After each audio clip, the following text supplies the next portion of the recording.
अवगुण किए तो बहुत किए, करत न मानी हारे।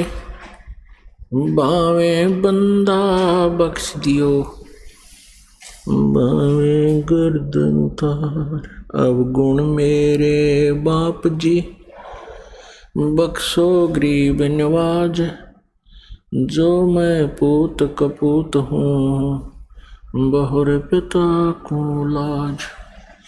मैं अपराधी जन्म का, नख सिक भरे विकार। तुम दाता दुख भंजना, मेरी करो संभार। सूरत करो मम साइया, हम हैं भव जल माही। आप ही बह जावांगे जो, तुम न पकड़ोगे बाँ। परमपिता परमात्मा पूर्ण ब्रह्म, सर्व ब्रह्मांडों के रचनहार कबीर साहब हैं, कबीर देव जी हैं। वो हम सभी आत्माओं के जनक हैं, वही हमारे पिता हैं।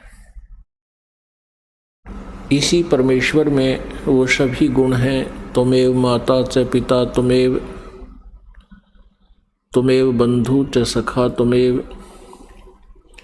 त्वमेव विद्या च द्रविण, त्वमेव सर्व मम देव देव।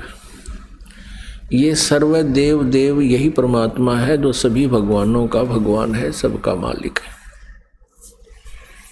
अब प्रथम बार कोई श्रद्धालु ये वचन सुनता है कि कबीर देव, कबीर साहब पूर्ण परमात्मा है, परम अक्षर ब्रह्म है, सभी ब्रह्मांडों के रचयिता हैं, तो ये बात, ये वचन कुनीन की तरह जीवा पर रखे नहीं जाते।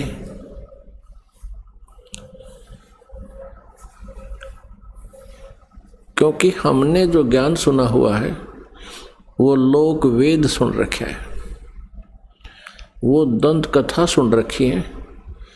हमने अपने सदग्रंथों का ज्ञान नहीं प्राप्त हुआ हमारे को, क्योंकि हमारे जो गुरुदेव थे हिंदू धर्म के, जो आचार्य थे, गुरु थे, मंडलेश्वर थे, ये तत्व ज्ञानहीन थे। ये सभी ऋषि महर्षि ये तत्व ज्ञानहीन थे। इनको कोई अध्यात्म ज्ञान नहीं था, जिस कारण से हमने परमात्मा की पहचान नहीं हुई और लोक वेद के आधार से जिस भी किसी देव को पूर्ण परमात्मा कहा गया उसको हमने सत्य मान लिया। क्योंकि जो आचार्य होते थे, हिंदू धर्म के गुरु होते थे, वो संस्कृत भाषा के ज्ञाता होते थे और हमारे सभी सदग्रंथ संस्कृत भाषा के अंदर ही लिपिबद्ध हैं। अब बाद में अनुवाद कर दिया गया हिंदी में या अन्य किसी भी लैंग्वेज में, वो बाद की बातें हैं।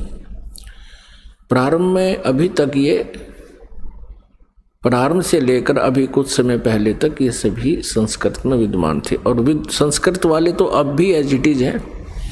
अनुवादकर्ताओं ने अपनी अपनी भाषाओं में उनको ट्रांसलेट कर लिया है। अब जिस कारण से जनता जो थी, श्रद्धालु थे, वो उन गुरुओं पर, आचार्यों पर, मंडलेश्वरों पर विश्वास करते रहे कि ये संस्कृत के ज्ञाता हैं, संस्कृत बहुत अच्छी धारावाहिक बोल लेते हैं और सभी सदग्रंथ भी हमारे संस्कृत भाषा में लिखे हैं। जिस कारण से उस गुरु जी के विषय में कोई भी हमारे अंदर जो शंका उत्पन्न नहीं हुई, अविश्वास नहीं हुआ कि ये गलत कह रहा है। क्योंकि टीचर जो होता है वो विद्यार्थियों को जो भी ज्ञान देता है विद्यार्थियों के लिए स्वीकार्य होता है। अध्यापक से कुछ भी बोल रहा है तो बच्चे उसमें ऑब्जेक्शन नहीं करते, शिरोधार्य करते हैं। एक अध्यापक ने एक कोई प्रश्न का उत्तर इतिहास का बच्चों को पढ़ाया और उस लड़के का पिता भी एजुकेटेड था, लेकिन वो सर्विस नहीं कर रहा था, अपना अन्य व्यवसाय करता था। तो उस लड़के के पिता ने, फादर ने देखा कि जो बच्चे ने प्रश्न का उत्तर लिखा हुआ है वो गलत लिखा है। उसने अपने पुत्र से कहा कि बेटा तुमने ये गलत लिख रखा है। तो लड़के ने उत्तर दिया, नहीं पिताजी, हमारे गुरुदेव ने बोला है ये सही है। तो पिताजी ने कहा, नहीं बेटा इसको ठीक कर लो। तो लड़का बोला, नहीं पिताजी बिल्कुल नहीं करूँगा, ये हमारे गुरुजी ने बोला है, हमारे गुरुजी ने कहा है, हमारे अध्यापक ने कहा है। तो पुण्यात्माओं, आज वही स्थिति आ चुकी है। ये जितने भी आचार्य गुरु थे ये भाषा संस्कृत तो अवश्य जानते थे, लेकिन आध्यात्मिक ज्ञान से ये अपरिचित थे, जिस कारण से ये आज तक भी हमें हमारे सदग्रंथों के गूढ़ रहस्यों को नहीं बता पाए। और आज वही तथ्य जो हमारे पवित्र सदग्रंथों में विद्यमान हैं, जन साधारण के रूबरू ये दास करवा रहा है, उनको सार्वजनिक कर रहा है इन सीडी के माध्यम से, प्रोजेक्टर के माध्यम से और पुस्तकें बना करके। अब उन गुरुओं को, उन आचार्यों को समस्या उत्पन्न हो रही है जो अभी तक लोक वेद सुना रहे थे, दंत कथा सुना रहे थे। वो क्या कहते थे? कोई तो कहता था कि Shri Vishnu ji is complete God, ये विष्णु जी ही सर्व समर्थ भगवान हैं और यही 3 रूप धारण कर लेते हैं। ब्रह्मा जी के रूप में ये सृष्टि करते हैं, विष्णु जी के रूप में ये सतीथि करते हैं और शिव जी के रूप में ये संहार करते हैं। कोई कहता था कि भगवान शिव महेश हैं, महेश्वर हैं, देवों के भी देव हैं, यही सबके उत्पत्ति करता है और यही 3 रूप धारण करके इस ब्रह्मांड का संचालन कर रहे हैं। यही अखिल ब्रह्मांड के नायक हैं, मालिक हैं। ब्रह्मा जी का रूप धारण करके ये सृष्टि करते हैं, विष्णु जी का रूप धारण करके ही ये सतीथि करते हैं और स्वयं शिव रूप में ये सबका संहार करते हैं। इनके कोई माता पिता नहीं है। तो ये लोक वेद था, ये दंत कथा थी। हम इनको सर्वेश्वर महेश्वर कहा करते थे। पुण्यात्माओं, जिस मार्ग पर हम चलते हैं, हम अपना सफर तय करने के लिए उद्धत होते हैं, तो उसकी जानकारी हमें थोरोली होनी चाहिए, कंप्लीट होनी चाहिए, फिर उस पर चलने का लाभ है। और यदि हम जाना चाहते हैं हिसार से दिल्ली और हम चल पड़े हिसार से सरसा की ओर, तो हमारा चलना व्यर्थ है। चाहे हम कितनी स्पीड से जा रहे हैं, कितनी गाड़ी को दौड़ा रहे हैं, वो व्यर्थ है। और किसी कारण से आप हिसार से और सिरसा जा रहे हो और रास्ते में कोई इत्तेफाक से कोई व्यक्ति मिल जाता है, पूछ लेता है कहाँ जा रहे हो जेंटलमैन, तो आप कहोगे जी हम दिल्ली जा रहे हैं। वो व्यक्ति आपसे ये कहे कि ये दिल्ली वाला वे नहीं है, ये दिल्ली मार्ग नहीं है, ये तो आप उल्टा जा रहे हो सिरसा साइड में। पंजाब की तरफ जा रहे हो, तो उस जेंटलमैन को विचार करना चाहिए कि ये व्यक्ति ऐसे क्यों बोल रहा है, क्योंकि वो तो अपने हिसाब से दिल्ली जा रहा है, लेकिन उसकी अपनी सोच है कि वो दिल्ली जा रहा है, लेकिन मार्ग गलत है उसका, उसकी दिशा गलत है। तो उस जेंटलमैन को, उस भद्र पुरुष को चाहिए वेरीफाई करे। और वेरीफाई करने का सबसे इजी तरीका ये है, या तो किसी और व्यक्ति से पूछे, और वो भी यही कह रहा है और आपका नहीं यकीन हो रहा तो फिर मैप देखे, मैप अपना मानचित्र देखे और पूछे मैं कहाँ खड़ा हूँ, तो वो लिखा है शहर का नाम कि आप यहाँ सिरसा आ चुके हो, सिरसा से 10 किलोमीटर दूर खड़े हो। तो फिर मानचित्र भी यही बता रहा है और सामने वाला जो भद्र पुरुष आपको बताना चाहता है कि आपकी दिशा गलत है। तो फिर क्या करना चाहिए? उस समझदार व्यक्ति होगा तो तुरंत मुड़ जाएगा। वो ये ना देखेगा मैंने इतना सफ़र तय कर लिया, अब मेरा क्या बनेगा इतने सफ़र का। वो तुरंत मुड़ जाएगा और उस भूल को सुधारेगा। ठीक इसी प्रकार जो भक्तात्मा गलत साधना कर रहे हैं वो कुमार्ग पर जा रहे हैं। जिन पुण्यात्माओं को ये ज्ञान गलत प्राप्त है वो कुमार्ग पर जा रहे हैं। परमात्मा पाने वाला वो मार्ग नहीं है। और आपको अब ये दास कह रहा है कि आप गलत मार्ग पर जा रहे हो, इससे वापस हो जाओ। और आप चले गए हो 50-60 किलोमीटर दूर कुमार्ग पर, और वहाँ आपको पता चलता है कि आप गलत आ गए, तो आपकी समझदारी है कि तुरंत वापस हो जाना चाहिए।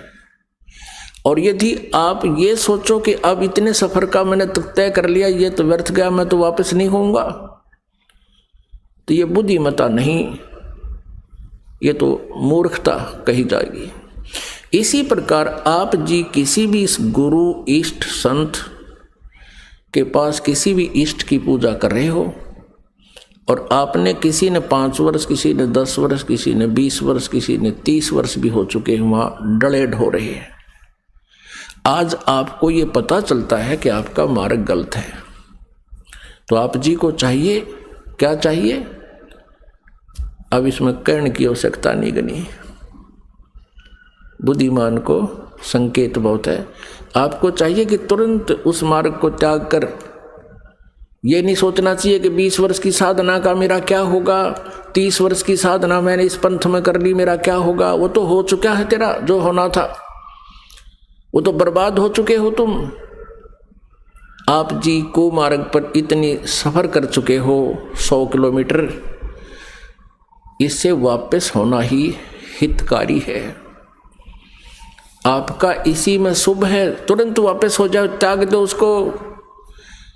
अब परमात्मा कहते हैं भेड़ा देखा दरदरा,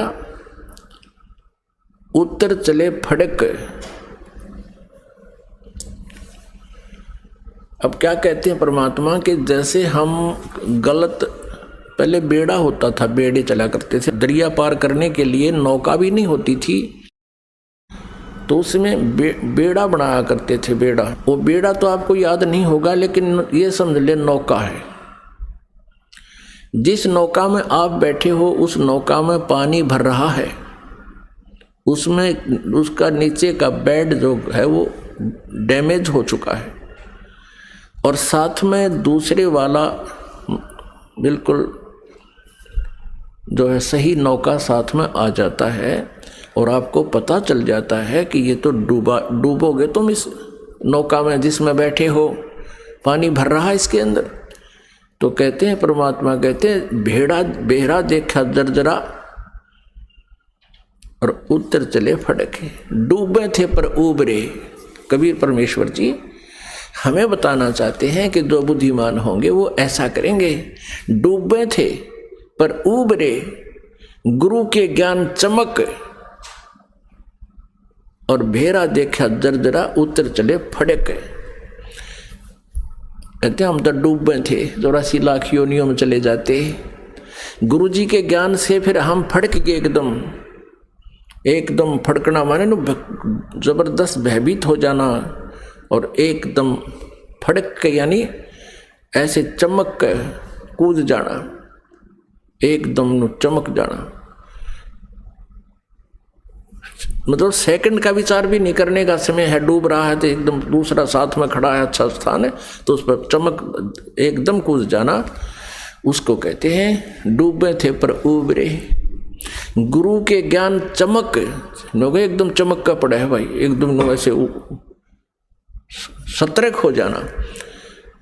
और भेरा देखा दरदरा, दरदरा माने टूटन डूबन हो रहा है तो उतर चले फड़क। तो उस पुण्यात्मा को अब विलंब नहीं करना चाहिए गुरु बदलन में। उस मार्ग में कितना ही चला गया उसको तुरंत त्याग देना चाहिए। वो तो बिल्कुल कुमार्ग पर आप तो 200 किलोमीटर 100 किलोमीटर दूर चले गए हो, वो आना वापस पड़ेगा, आना ही पड़ेगा। आगे जितने कदम रखोगे वो गलत ही है, दूर ही जाओगे।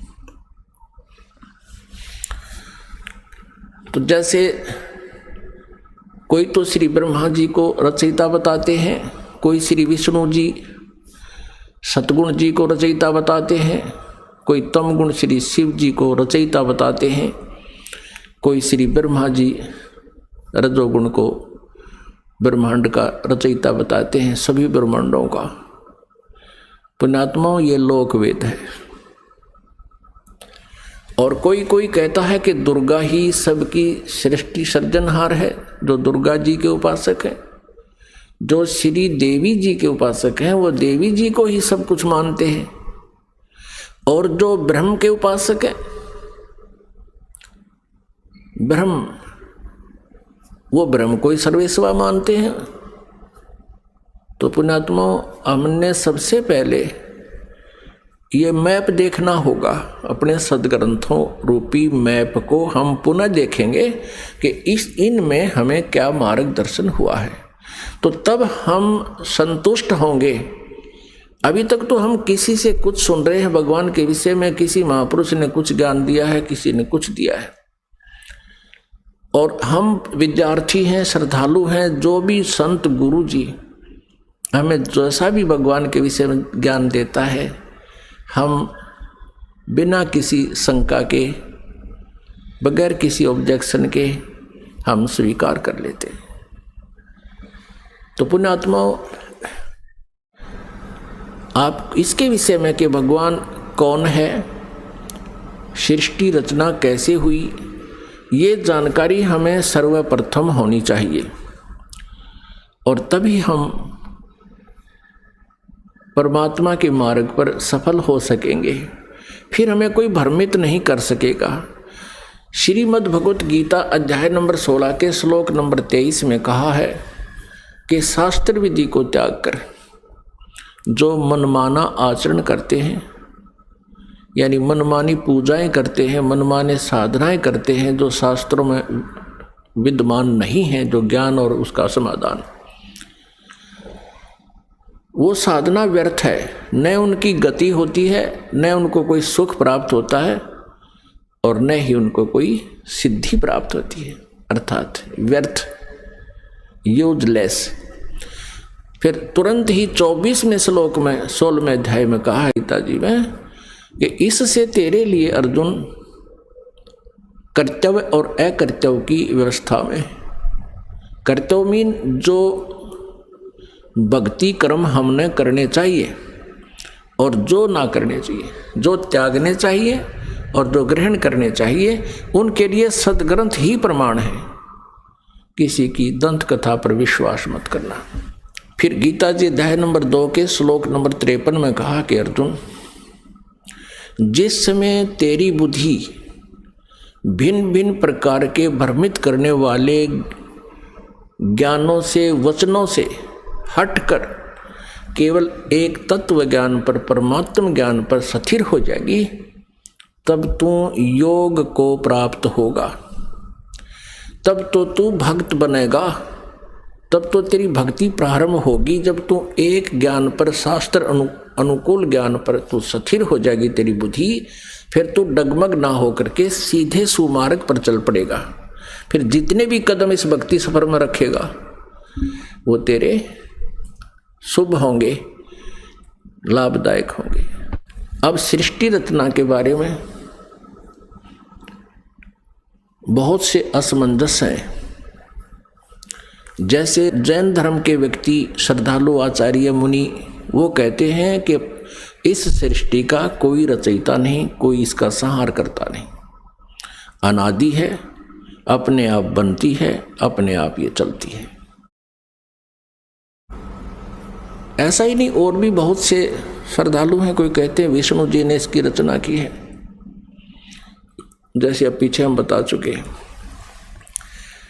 इसके विषय में आप जी को विशेष डिटेल से बताएंगे। परमेश्वर कबीर देव जी का जो प्रसंग चला था कि ये पूर्ण परमात्मा है, पूर्ण ब्रह्म है, कंप्लीट गॉड है, ये विश्वास आप जी को नहीं हो सकता जब तक हम इनके गुणों से परिचित नहीं होंगे। और गुण कहाँ होते हैं? उनके जीवनी में, उनके इतिहास में लिखे होते हैं। जैसे विष्णु जी, श्री शिव जी, श्री विष्णु जी, श्री ब्रह्मा जी, इनकी जानकारी भी इनकी जीवनी में, इनके इतिहास में लिखी है, पुराणों में। और परमेश्वर कबीर जी की महिमा सूक्ष्म वेद में लिखी है, सूक्ष्म वेद में। आदि शंकराचार्य जी के इतिहास में दास ने पढ़ा, उन्होंने भी सूक्ष्म वेद का समर्थन किया है। आदि शंकराचार्य ने कहा है कि 4 वेद, ऋग्वेद, यजुर्वेद, सामवेद और अथर्ववेद, ये तो अवेलेबल हैं, लेकिन सूक्ष्म वेद वो 5वां है। उसके विषय में उन्होंने कहा कि वो कैलाश पर्वत पे है। अब कारण क्या है कि 5वें वेद को इस काल ने, ब्रह्म ने नष्ट कर दिया, सूक्ष्म वेद को। उस सूक्ष्म वेद को देने के लिए परमेश्वर स्वयं यहाँ आते हैं, अपने सतलोक से चलकर, मुक्ति धाम से, सनातन परम धाम से गति करके यहाँ आते। उस छुपे हुए ज्ञान को जो काल भगवान ने, ब्रह्म भगवान ने नष्ट कर दिया, यानी छुपा रखा है, वो किसी तक नहीं आने देता। तो उस 5वें वेद को परमात्मा बताने के लिए आते हैं। उस 5वें वेद में लिखा है, और उस वेद को, उस ज्ञान को परमात्मा ने 600 वर्ष पहले अपने मुखारविंद से, अपने मुख कमल से बोला था। इसलिए गीता जी अध्याय नंबर 4 के श्लोक नंबर 32 में कहा है कि अर्जुन, गीता जी अध्याय नंबर 4 के श्लोक नंबर 25 से लेकर 31 तक बताया गया है, कोई देवताओं की पूजा करता है, कोई स्वाध्याय ही करता है, कोई तीक्ष्ण अहिंसावादी व्रतों पर ही आधारित है, कोई प्राणायाम आदि करके ही अपनी साधना को सफल मानता है। ये इस आध्यात्मिक ज्ञान का, धार्मिक यज्ञों का, यज्ञ माने अनुष्ठानों का विस्तार से विवरण 4थे अध्याय के 32वें श्लोक में कहा है कि वो सच्चिदानंद घन ब्रह्म की वाणी में विस्तार से कहा गया है। यहाँ अनुवादकर्ताओं ने श्रीमद् भगवत गीता अध्याय 4 श्लोक 32 में अनुवादकर्ताओं ने ज्ञान न होने से अनर्थ कर दिया। उसमें लिखा ब्रह्मण मुखे, मूल पाठ में ब्रह्मण मुखे लिखा है, अनुवादकर्ताओं ने लिख दिया ब्रह्मण मुखे का अर्थ लिख दिया वेद की वाणी में। वो गलत लिख दिया, वो गलत अनुवाद किया है। ब्रह्मण मुखे माने सच्चिदानंद घन ब्रह्म की वाणी में, जो अपने मुख से, मुखे माने अपने मुख से मालिक ने जो बोली है, उस मुख से बोली हुई वाणी में विस्तार से कहे गए हैं, और वो है कबीर वाणी। ब्रह्मणे का अर्थ यहाँ इन्होंने गलत कर दिया, वेद लिख दिया। और गीता जी अध्याय नंबर 17 के श्लोक नंबर 23 में ओम तत्सत इति निर्देश है ब्रह्मण तिर्विद समर्थ है, वहाँ ब्रह्मणे का अर्थ इन्होंने ठीक किया है, क्योंकि वहाँ विचलित नहीं हुए। ये सच्चिदानंद घन ब्रह्म लिखा है ब्रह्मणे का अर्थ, तो यहाँ 4थे अध्याय के 32वें श्लोक में भी ब्रह्मणे का अर्थ लिखना पड़ेगा, सच्चिदानंद घन ब्रह्म की वाणी में विस्तार से कही गई। फिर 4थे अध्याय के 34वें श्लोक में कहा कि वो तत्व ज्ञान है जो 5वें वेद में लिखा है, सूक्ष्म वेद में लिखा है। उस तत्व ज्ञान को तू तत्वदर्शी संतों के पास जाकर समझ। उनको दंडवत प्रणाम करने से, कपट छोड़ के विनम्र भाव से प्रसन्न करने से वो तत्वदर्शी संत तुझे उस परमात्म तत्व का ज्ञान कराएंगे। इससे ये भी सिद्ध हो गया कि गीता ज्ञानदाता उस पांचवें वेद से परिचित नहीं है, इसलिए उसने ऑप्शन छोड़ दिया कि आप उस ज्ञान को तो तत्वदर्शी संतों से समझो। तो परमेश्वर कबीर देव जी स्वयं आते हैं वो पूर्ण ब्रह्म तत्वदर्शी संत की भूमिका करने के लिए।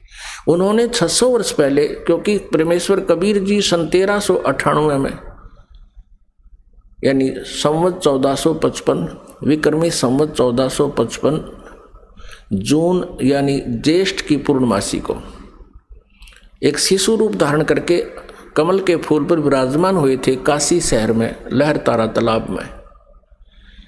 फिर लीला करते हुए बड़े हुए, उनको एक नीरू नीमा नाम के जुलाहा उठा ले गए थे। उसी व्यवसाय में मालिक रहने के कारण वो परमेश्वर जुलाहा धारणक कहाए। उन्होंने 600 वर्ष पहले अपने उस सूक्ष्म वेद में लिखा है, बताया है। उसको ये दास अब अपने शब्दों में परमात्मा के ज्ञान को आप तक पहुंचाना चाहेगा। परमेश्वर ने बताया है कि सबसे पहले केवल अकेले पूर्ण परमात्मा थे, कबीर देव थे। वो अनामय लोक में रहते थे, अनामय, और परमात्मा अकेले थे। उसके बाद परमेश्वर ने अन्य 3 लोकों की और रचना की। अकय लोक से नीचे वाला अनामय लोक कहो, चाहे अनामी लोक कहो, अकय लोक कहो। अकय लोक से नीचे अगम लोक है, उससे नेक्स्ट अलख लोक है, और फिर उससे जो तीसरा स्थान नीचे सत्यलोक है, जिसको सनातन परमधाम कहते हैं। और सत्यलोक में परमात्मा सत्य पुरुष नाम से विद्यमान है। एक ही परमेश्वर ने अपने अन्य 3 रूप और बनाए। तो इस प्रकार प्रत्येक लोक में परमात्मा अलग अलग नामों से, अलग अलग स्थिति से स्वयं ही विराजमान हुए। अब सतलोक के अंदर सृष्टि रचना प्रारंभ की। अपने आत्माओं, जैसे केवल पृथ्वी लोक पर ही, इस पृथ्वी ग्रह पर ही सृष्टि जो है विद्यमान है, और अन्य ये जितने ग्रह हैं, मंगल ग्रह, बुध ग्रह, ये शनि ग्रह, ये सब खाली पड़े हैं। इसी प्रकार सतलोक के अंदर परमात्मा सत्य पुरुष कबीर देव जी, जिसको परम अक्षर ब्रह्म भी कहते हैं, उन्होंने वहाँ सतलोक में रचना शुरू की। एक वचन से 16 द्वीप बना दिए, 16 द्वीप, और फिर एक एक वचन से एक एक पुत्र की उत्पत्ति कर दी। उन 16 पुत्रों को प्रत्येक द्वीप में रहने का आदेश दे दिया, और अपने उन 16 पुत्रों में से एक पुत्र का नाम अचिंत है। अचिंत से कहा कुछ समय के उपरांत आगे सृष्टि रचना करो। परमात्मा ये दिखाना चाहते थे उन पुत्रों को कि समर्थ के बिना कोई भी प्रयत्न करता है वो सफल नहीं होता। कहते हैं ना, जिसका काम उसी को साजे और करे तो मूर्ख बाजे। अचिंत ने अपने वचन से एक व्यक्ति उत्पन्न किया, उसका नाम रखा अक्षर पुरुष। अब उस अचिंत ने अपने द्वारा उत्पन्न पुत्र को वचन से जो उत्पन्न किया था उसको ही अविनाशी पुरुष मान लिया, उसको अक्षर पुरुष नाम से संबोधित किया, और उसे कहा कि तू मेरा सहयोग करना सृष्टि रचने में। वहाँ परमात्मा ने प्रत्येक द्वीप में जब द्वीप रचना की, प्रत्येक द्वीप में मानसरोवर की भी रचना की। एक अलग से मानसरोवर भी, कॉमन मानसरोवर भी रचना की। तो वो अक्षर पुरुष मानसरोवर में जाके नहाने लगा। नहाते नहाते गहरा चला गया और वहाँ वो पानी में ही सो गया, निंद्रा आ गई। अपनात्मा सतलोक के अंदर श्वासों से शरीर नहीं है। बहुत समय तक वो बाहर नहीं आया।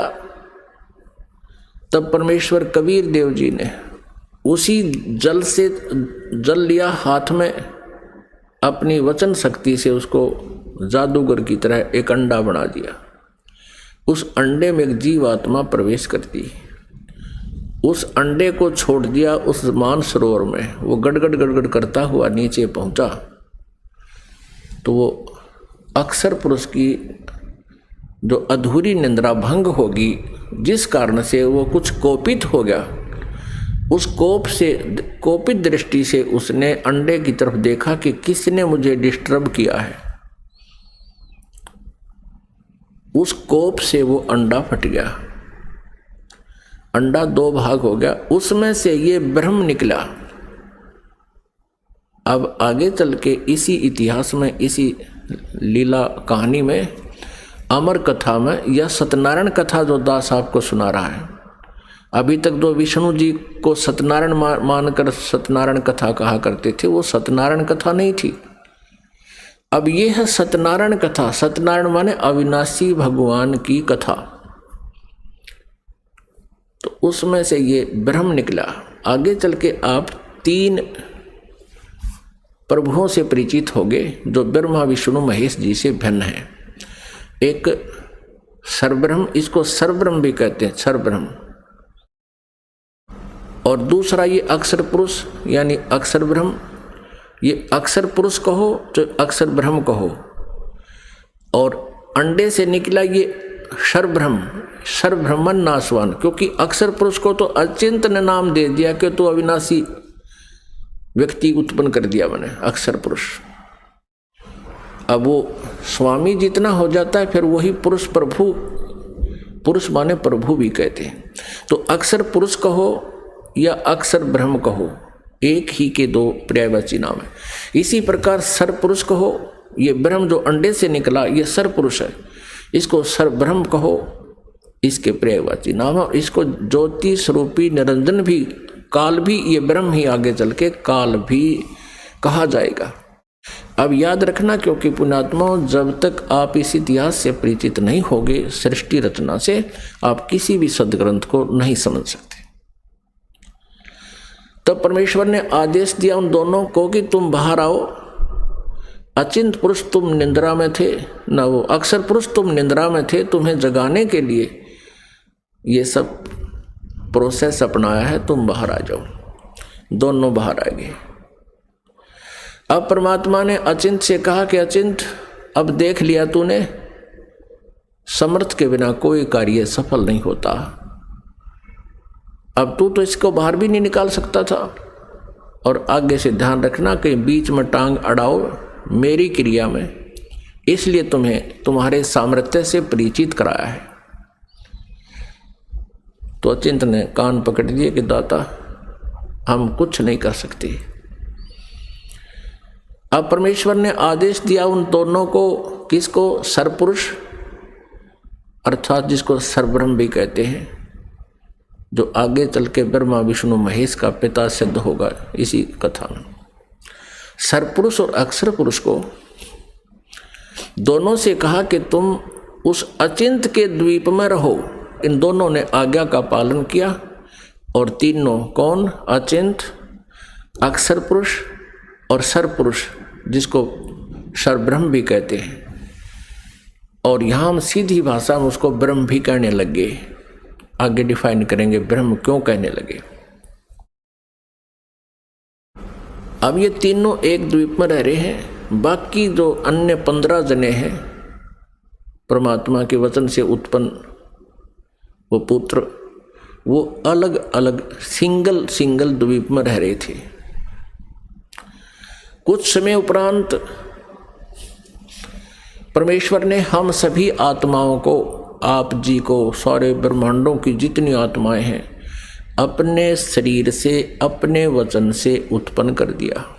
और वहाँ हम तेजो में शरीर में विद्यमान थे। नूरी शरीर है हमारा, यानी तेजो में शरीर है, एक तत्व से बना हुआ है। उसमें नाड़ी वो शुक्रम अकायम ऐसनाविरम, वो जैसे हमारी शुक्र से बनी हुई काया नहीं होती जो माता पिता के संयोग से बनती है, उसमें नाड़ी आदि का जुगाड़ जोड़ नहीं होता, नाड़ी तंत्र नहीं होता। इसी ऐसा ही शरीर परमात्मा का है, साकार है, मनुष्य दृश्य है, तेजो में है। लेकिन परमात्मा के शरीर का और हमारे शरीर के नूर में, सामर्थ्य में, शक्ति में और उसके नूर में, प्रकाश में अंतर है।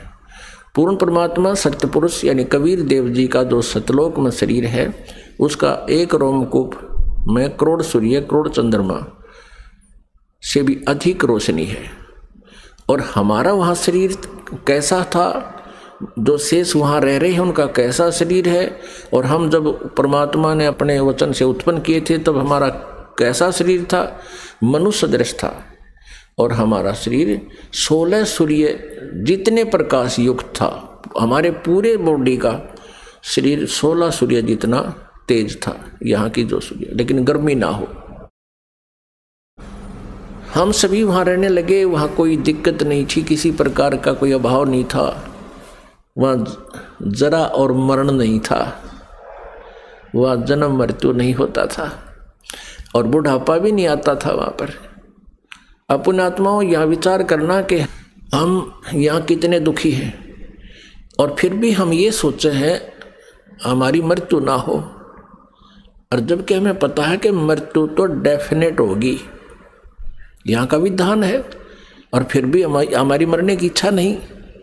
कारण क्या है कि हम ऐसे लोक में रहा करते थे जहाँ मृत्यु नहीं होती थी, जिस कारण से हमें ये मरना अच्छा नहीं लगता। और बिल्कुल ठीक है, वे क्यों तो जन्म हुआ था और फिर क्यों मारे। 30 40 50 60 70 80 वर्ष तो हम ये मकान मकून बनाने में लावा, फिर इसमें रहने पाते ना, 1 मिनट में कड़च कर देता है यहाँ का भगवान। तो वहाँ जरा और मरण नहीं था, जरा माने बुढ़ापा। अब कोई भी बूढ़ा होना पसंद नहीं करता, सबने सोचा मैं युवा दिखूं। और ये बड़े बड़े नेता तो सर्जरी करा कर मेकअप करना चाहे, कब तक करोगे, 10 साल पाछे फिर फ्यूज होगे। तो कहने का भाव ये है कि हमारी नेचर है ऐसी कि हम युवा दिखें, लेकिन यहाँ तो बनावटी आर्टिफिशियल है सारा, और वहाँ ओरिजिनल था, तो हम वहाँ ऐसे रहते थे। कुछ दिनों के उपरांत यानी दिन नहीं है वहाँ पर, क्योंकि दिन हम वैसे बोल देते हैं, वहाँ दिन रात नहीं होती। तेजों में प्रकाश में वो लोक है, प्रकाश में सब आत्माएं हैं, प्रकाश में परमात्मा है। वहाँ सूर्य उदय और अस्त नहीं होता। तो वहाँ कुछ समय के उपरांत इस ज्योति निरंजन, जिसको सरपुरुष कहा है, जिसको सरब्रह्म कहते हैं, जो गीता जी में अपने आप को कहता मैं काल हूँ, वो ब्रह्म है जो श्री कृष्ण जी के शरीर में प्रवेश करके बोल रहा है। आगे इतिहास बताएंगे, आपको पूरा डिटेल देंगे।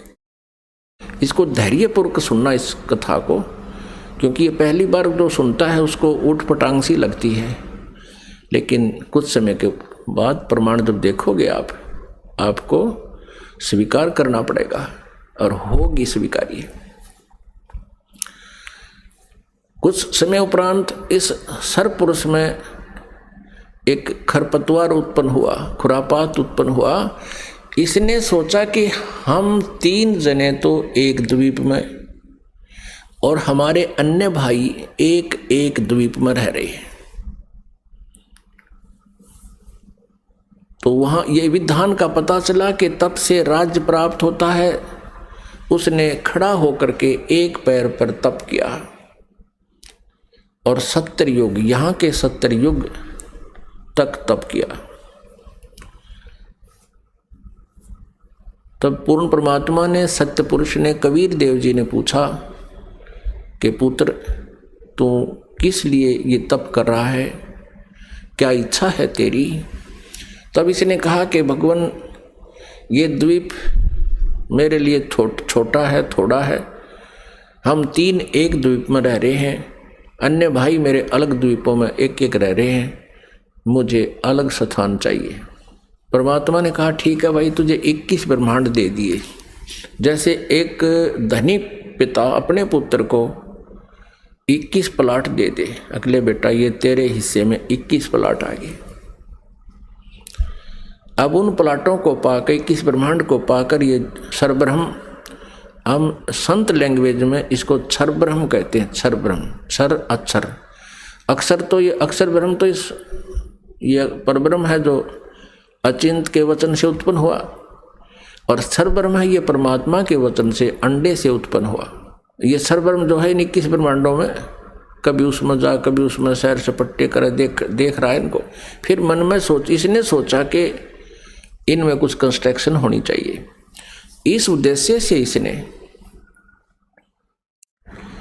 फिर सत्ययुग तब फिर किया। तब परमेश्वर ने पूछा भी अब क्या चाहता है, प्लाट तेरे को दे दिए, 21 ब्रह्मांड दे दिए। तब इसने कहा प्रभु कुछ कंस्ट्रक्शन का यानी कोई रचना सामग्री दो मुझे, ताकि मैं कुछ उसमें रचना बना करूं। यानी अब जैसे प्लाट दे दिए, उसके पास तो फिर भी कुछ को नहीं, पिता से मांगता है कुछ पैसे दो या ईंट सीमेंट मटेरियल अवेलेबल कराओ। तो परमेश्वर कबीर देव जी ने इस सर पुरुष को, क्षर ब्रह्म को 5 तत्व और 3 गुण दे दिए। अगले बेटा बना खिलौने रखे दिन से, इनको पाके बड़ा प्रसन्न हुआ। फिर इसने सोचा कि मैं इसमें कंस्ट्रक्शन भी कर लूँगा, तो फिर अकेला कैसे दिल लगेगा मेरा। इसने सोचा कि कुछ आत्माएं भी मैं प्राप्त करूं भगवान से। इस क्षर ब्रह्म ने, इस काल भगवान ने फिर फिर प्रारंभ किया, एक पैर पे खड़ा होकर। तो उधर से हम यहां इसके जाल में कैसे फंस गए, ये एक बहुत विशेष विचारणीय समय जो है ना बात है पुण्यात्माओं, एक विशेष विचारणीय विषय है कि हम क्यों फंसे। फिर चल इसने तो ऐसा कर लिया, प्राप्त हुआ अलग से, हम इसके साथ कैसे, हम जो फंसे हुए हैं ये इसके साथ फंसे हुए हैं, इस ब्रह्म के, क्षर ब्रह्म के साथ हम यहाँ आ गए, जिस कारण से हम यहाँ दुख पा रहे हैं। अपने पिता को छोड़ आए जहाँ कोई अभाव नहीं था, कोई जन्म मृत्यु नहीं थी। तो हम कैसे फंसे कि हम वहाँ देख रहे थे इसके तप को, और जब ये खड़ा होकर तप कर रहा था, एक पैर पे खड़ा होकर, हम सभी इस पर आसक्त हो गए, इतने आसक्त हो गए। ओहो हो, देख कितने दिन से एक पैर पे खड़ा है, कभी इस पैर को कर लेता है, कभी उस पैर पे खड़ा हो जाता है, और ऐसे करके खड़ा है कभी। तो हम इसकी इन अदाओं से इतने प्रभावित हो गए, हम अपने भगवान से भी दिल हटा बैठे। जो हमें सर्व सुख दे रहा था, सब सुविधाएं उपलब्ध करा रहा था, हम उससे हटकर इसके ऊपर आसक्त हो गए। तो पुण्यात्माओं, यही बीमारी, यही स्वभाव आप और हम सभी को वहाँ से लगी थी। जैसे यहाँ के हीरो और हीरोइन, अभिनेता अभिनेत्री अपने पेट के लिए, रोजी रोटी के लिए एक्टिंग करते हैं, अदाएं करते हैं, उछल कूद करते हैं, और ये युवा वर्ग बच्चे उनको देखकर इतने आसक्त हो जाते हैं, पूछो मत। और यदि कोई हीरो या हीरोइन यानी कोई अभिनेता या अभिनेत्री यहाँ बरवाला में आ जा या हिसार में आ जावे, फिर देखो इन बच्चों के, कॉलेज वालों के और जवान बच्चों की वहाँ कैसे भीड़ उमड़ कर जाती है, और कम से कम 200, 300, 400 फुट से दूर खड़े खड़े देखते हैं कि देखो वो खड़ा, वो है वो फलाना नेता अभिनेता, वो खड़ी, वो है फलानी अभिनेत्री। अब वो तो अपने पेट के लिए कर रहा है सारे काम, और वो बच्चे बेमतलब वहाँ जा रहे हैं उसको देखने के लिए। लेना एक न देने दो, क्या देगा उनको वो, और धक्के खा के सामने भूखे अपने वापस आ जाते हैं। ठीक इसी प्रकार हम इस काल पर आसक्त हो गए और भगवान से हमारा हृदय हट गया। परमेश्वर कबीर देव जी ने बहुत बार आकाशवाणी की कि कोई भी इस ज्योति निरंजन के इस ड्रामे को मत देखे, इस पे प्रभावित ना हो, आप अपना मालिक में ध्यान रखो। लेकिन हम ऊपर से तो सावधान हो गए, जैसे हम बिल्कुल इसको नहीं चाहते, लेकिन अंदर से कसक नहीं गई। वो तो अंतर्यामी है परमात्मा। तो उस समय परमात्मा के बार बार कहने पर भी हम इस काल से अपना मन नहीं हटा सके, अपनी आत्मा को नहीं हटा सके, और अंदर से इसमें चाह बनी रही। अब इसने तीसरी बार जब तप शुरू किया, इसने परमेश्वर से चाहा कि मैं कुछ आत्मा प्राप्त करूं। जब परमेश्वर ने इससे पूछा, जब इसने 64 युग तप कर लिया तीसरी बार, तब पूछा कि क्या चाहता है ज्योति निरंजन? जो आपने मांगा था वो मैंने आपको दे दिया, अब तू क्यों हट कर रहा है? तब इसने कहा, ज्योति निरंजन ने यानी क्षर पुरुष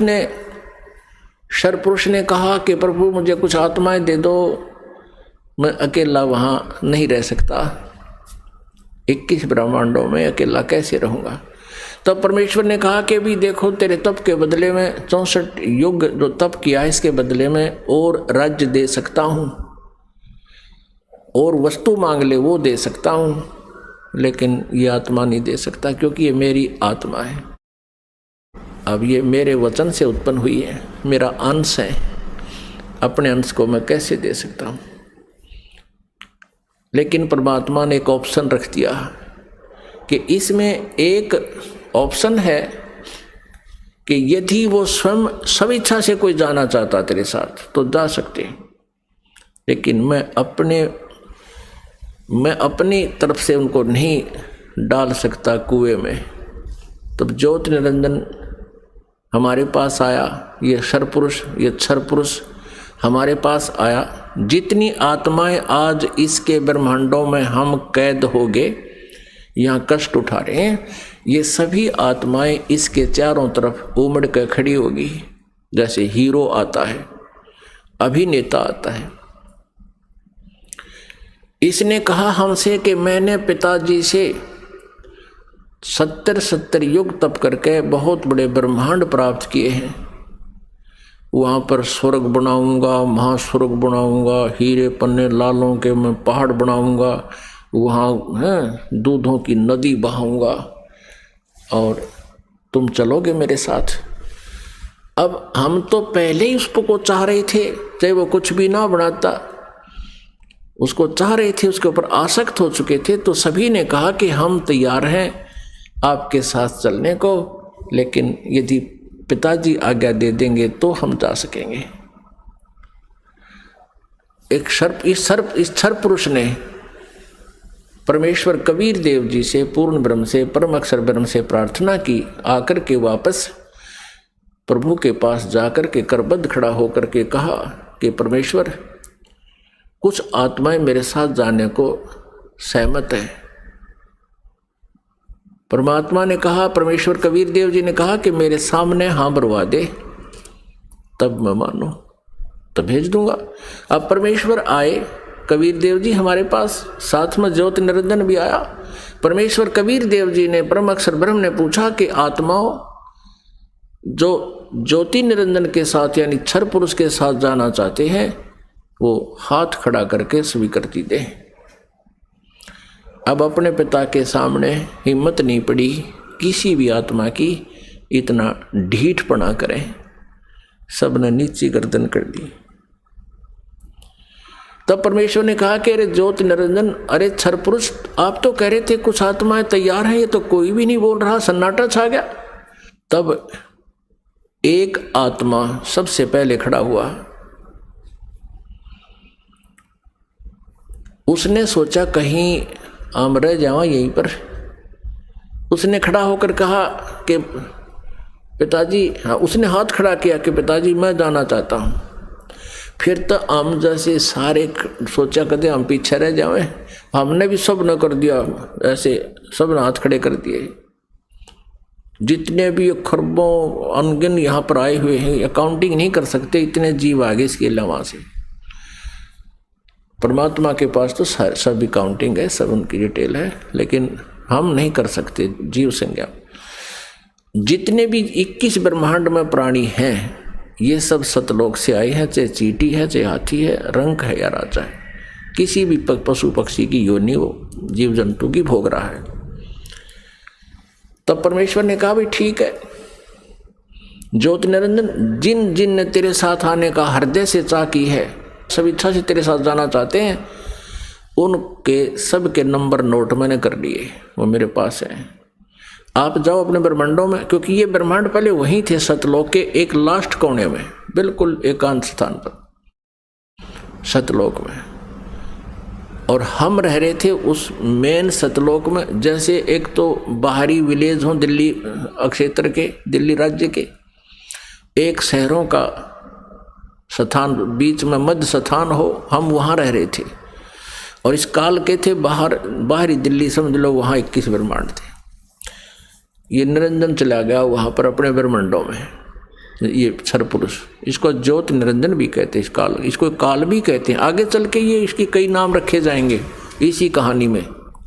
तो उधर से परमात्मा ने क्या किया, जिस आत्मा ने सर्वप्रथम हाथ खड़ा कराया था, स्वीकृति दी थी क्षर पुरुष के साथ जाने की, परमेश्वर ने उसका एक युवा स्त्री रूप बना दिया। तो पुण्यात्माओं, आपका सौभाग्य है, आपको ये अनमोल वचन, अनमोल ज्ञान सुनने जोगा बनाया। पहले तो भगवान ने आपको विद्वान बनाया, शिक्षित किया, और दास को इसका जानकार बनाया। आज आपके रूबरू ऐसा बना दूंगा जैसे पहली का कहता हुआ, अगर वेद गीता और पुराणों को आप याद रखोगे। बोलो सतगुरुदेव।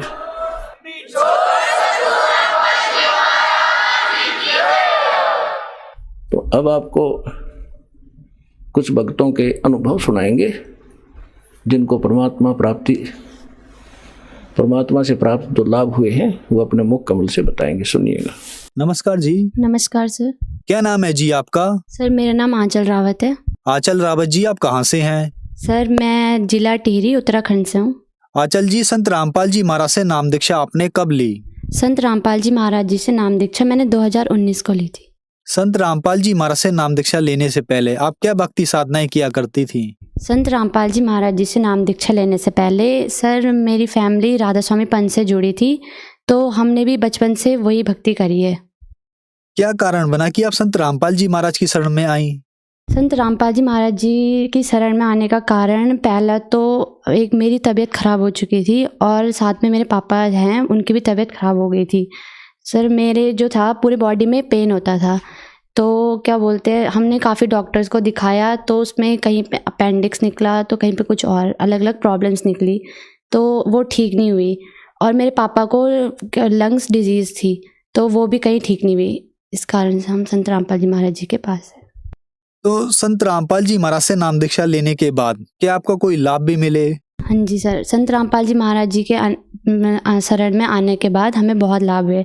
मेरी जो बीमारी थी, पहले तो हमें मोक्ष का साधन मिला, जन्म मरण से जो छुटकारा वो हमें मिल चुका था। मेरे साथ ऐसी प्रॉब्लम होती थी कि मैं स्कूल जाते टाइम ही सुबह मेरे पेन स्टार्ट हो जाता था, जैसे स्कूल का टाइमिंग होता था, और 12-1 बजे के करीबन वो मेरा जो दर्द होता था वो ठीक हो जाता था, मतलब मैं बेहोश जैसी हो जाती थी। और स्कूल का टाइमिंग जैसे ही ख़त्म होता था वो सही हो जाता था पेन, मतलब वो सिर्फ स्कूल के टाइमिंग पे मेरा जो दर्द था वो पूरा रहता था।